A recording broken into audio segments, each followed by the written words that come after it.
Supreme court का फैसला है, ये अगर आप नहीं जान रहे जरूर जानना चाहिए। और अगर आपके पास कहीं भी किसी प्रकार की कोई भी अगर ज़मीन है, अगर मान लेते हैं कहीं पर किसी भी प्लॉट में मकान बना हुआ है, तो आपको ये फैसला जानना चाहिए। परिवार है, परिवार में बहुत सारे सदस्य हैं, सभी का विचारधारा अलग है। तो आज जो ये फैसला आया है, यानी सुप्रीम कोर्ट का फैसला है, सुप्रीम कोर्ट का आदेश है, ये आपको जानना चाहिए। और अगर आप इसको जानते हैं, समझते हैं, तो भविष्य में आप समझ पाएंगे कि हमारे देश में क्या नियम, क्या कानून है, और आप उसको किस तरीके से फॉलो कर लें। नहीं तो ठीक है, आप मामले को अगर कोर्ट में भी लेकर जाएंगे तो आपको कोई फ़ायदा नहीं होगा, इसलिए कि आपको कानून पता नहीं था। आपने क्या किया, आपने कोर्ट के थ्रू, कानून के थ्रू आपने एक्शन ले लिया, और उसका नतीजा क्या हो सकता है कि नतीजा आपका और उल्टा हो सकता है। तो समझना बेहद जरूरी है कि आखिर जो नियम है, जो कानून है, वो क्या कहता है, खास करके उस संपत्ति को लेकर जो कि आपके पूर्वजों की संपत्ति है, दादा की संपत्ति है, परदादा की संपत्ति है, ठीक है। और आज वो आपके पिता, चाचा के पास जो है वो संपत्ति मौजूद है। और उस केस में जो है, जो संपत्ति के हक की अगर बात करेंगे, तो कौन कौन उस संपत्ति के हकदार हैं, कौन उस संपत्ति को बेच सकते हैं, कौन कौन उस संपत्ति पे अपना एनओसी जो है, यानी नो ऑब्जेक्शन सर्टिफिकेट, वो जारी कर सकते हैं। तो ये सभी जो डिपेंड करते हैं, ये सभी डिपेंड करते हैं एक तरह से आखिर उसके ऊपर कि मान लेते हैं लोगों की मंशा क्या है। अब अगर आपको कोई एनओसी देंगे, नो ऑब्जेक्शन देंगे, अगर उनका नीयत अगर मान लेते हैं सही है तभी आपको देंगे, अन्यथा वो जो है नहीं देंगे। या उनको उस संपत्ति से कोई लेना देना नहीं होगा तभी देंगे, अन्यथा वो नहीं देंगे। तो आज जो ये फैसला है वो इस यहाँ पर जो संपत्ति है उसी पे आधारित है।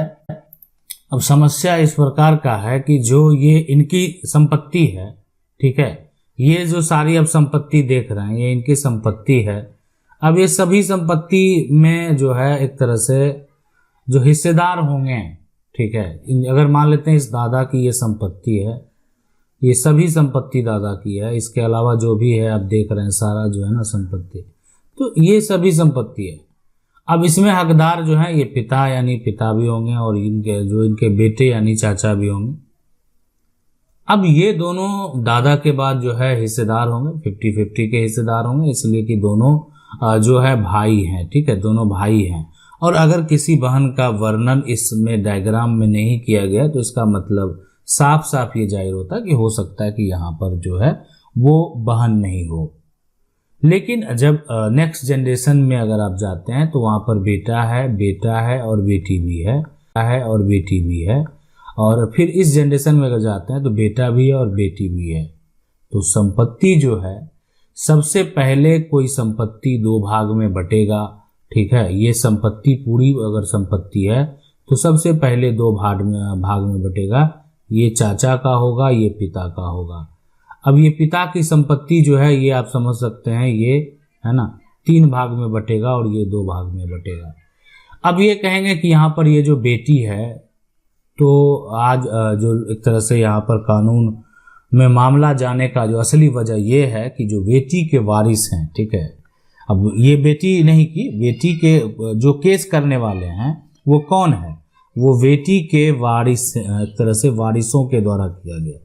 क्या ये जायज़ है, क्या ये सही है? ये जो केस करने वाले हैं, याचिका दायर करने वाले हैं, ठीक है, वो कौन है, वो बेटी के वारिस हैं। किसके ऊपर केस फाइल कर रहे हैं, तो अपने जो एक तरह से उनके जो एक तरह से माँ है, उनके जो भाई हैं, मामा हैं, उनके ऊपर वो केस फाइल कर रहे हैं। अपने नाना की संपत्ति के लिए केस फाइल कर रहे हैं, ठीक है। तो इसलिए कि बेटी के वारिस इसका दावा कर रहे हैं। कौन दावा करने वाले? बेटी के वारिस। इस फैसले को भी हम डिटेल से बताएंगे, कौन मामला था, कौन याचिका करता था, क्या नाम था, सारा बताएंगे, ठीक है। ऐसा नहीं है कि जो कोई छिपा हुआ नाम है उसके बारे में बताएंगे, लेकिन अभी इस मामले को समझने का प्रयास करें और सुप्रीम कोर्ट के फैसला, जो सुप्रीम कोर्ट का आदेश आया, उसको भी जानने का प्रयास करें। तो जब एक तरह से मामला जब कोर्ट में जाता है, अब याचिका करने वाले जो है यानी इनके जो वारिस हैं, जब वो आए तो निचली अदालत के द्वारा जो है जो याचिका है उसको खारिज कर दिया गया। तो मामला ऊपर गया और ऊपर जब हाई कोर्ट जो फैसला है वो सुप्रीम कोर्ट में रद्द कर दिया गया। और ये कहना सुप्रीम कोर्ट का था। ये और साफ साफ यहाँ पर ऐसा कहा गया कि जो बेटी है, परिवार में जो बेटी है, अब उसको पहली श्रेणी में डाल दिया गया है। ठीक है, पहली जो है यहाँ पर श्रेणी में जो है बेटी को डाल दिया गया है।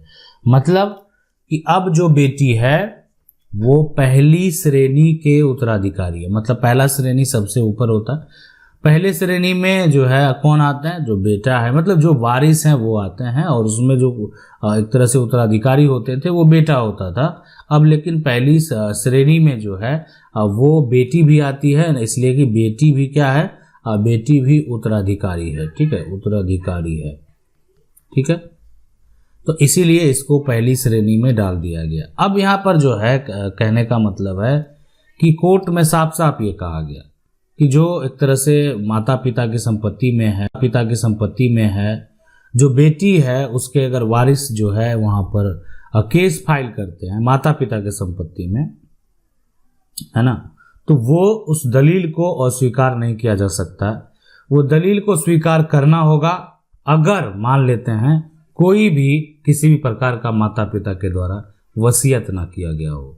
और ठीक है, अब मान लेते हैं पिता जो है इस जमीन बहुत सारी संपत्ति का वसीयत कर दिए बेटा को, तो वसीयत अगर कर दिए हैं तो वसीयत मान हो सकता है, लेकिन कुछ केस में भी वसीयत मान नहीं होते।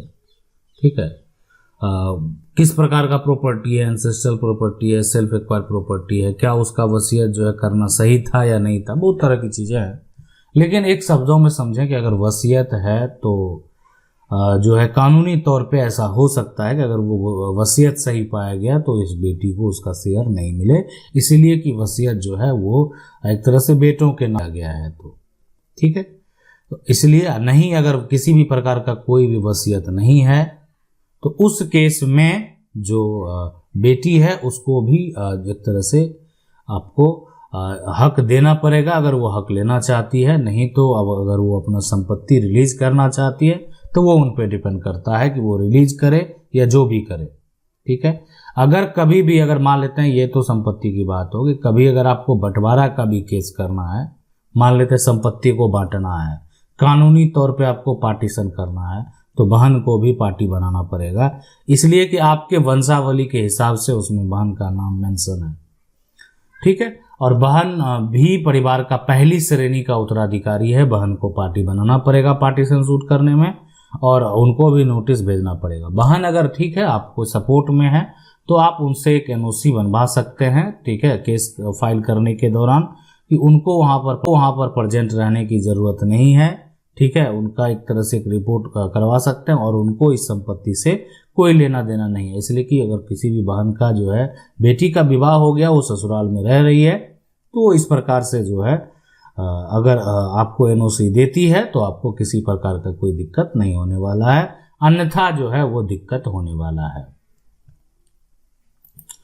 तो आप भी अगर इस प्रकार के कोई झमेले में पड़े हुए हैं और आप अगर सोच रहे हैं, अगर आप अपना हक लेना चाहते हैं, कानूनी अधिकार का दावा करना चाहते हैं, तो आपके पास ये विकल्प है, आपके पास ये रास्ता है, और इस प्रकार से जो है आप इसका प्रयोग कर सकते हैं और अपना कानूनी तौर पे जो आपका हक है उसको प्राप्त कर सकते हैं। ठीक है, यानी कानूनी जो दावा है वो आप कर सकते हैं, अपना संपत्ति को जो है प्राप्त कर सकते हैं, संपत्ति को जो है वापस यहाँ पर एक तरह से ला सकते हैं अगर आपका हक जो है वो चला गया है। रही बात यहाँ पर एक और बात समझने की कि जो मान लेते हैं कोई बेटी है और बेटा है, अब कोई भी अगर मान लेते हैं बेटी बेटा में से अगर कोई भी अपना हक अगर त्याग करना चाहे तो वो रिलीज डीड जो है या किसी प्रकार का एक एनओसी जो है वो तैयार करवा लें, ताकि भविष्य में आपको जो है किसी प्रकार का कोई भी दिक्कत ना हो। अब है कि इससे संबंधित जो एक डिटेल है, जो खास करके जो जजमेंट है उसके बारे में हम जल्द से जल्द जो आपके पास जो है लाएंगे, ताकि इसका जो जजमेंट है उसमें क्या क्या हुआ, किसका मामला था, कब जो है कोर्ट में केस फाइल किया गया, क्या हुआ, क्या कहा गया हाई कोर्ट में, क्या कहा गया सुप्रीम कोर्ट में, जो सभी बातें हैं सभी की जानकारी आपको देने का प्रयास करेंगे, ताकि उसको आप समझ सकें, जान सकें, उस प्रक्रिया को जान सकें, और एक फाइनल क्या जो कोर्ट का निष्कर्ष निकला वो भी आप जान सकें। आशा करते हैं वीडियो अच्छा लगा होगा। वीडियो को लाइक जरूर कर दें। चैनल को अगर पहली बार देख रहे हैं सब्सक्राइब कर बेल आइकन है उसको ज़रूर दबा लें। मिलते हैं अगले वीडियो में, तब तक के लिए जय हिंद।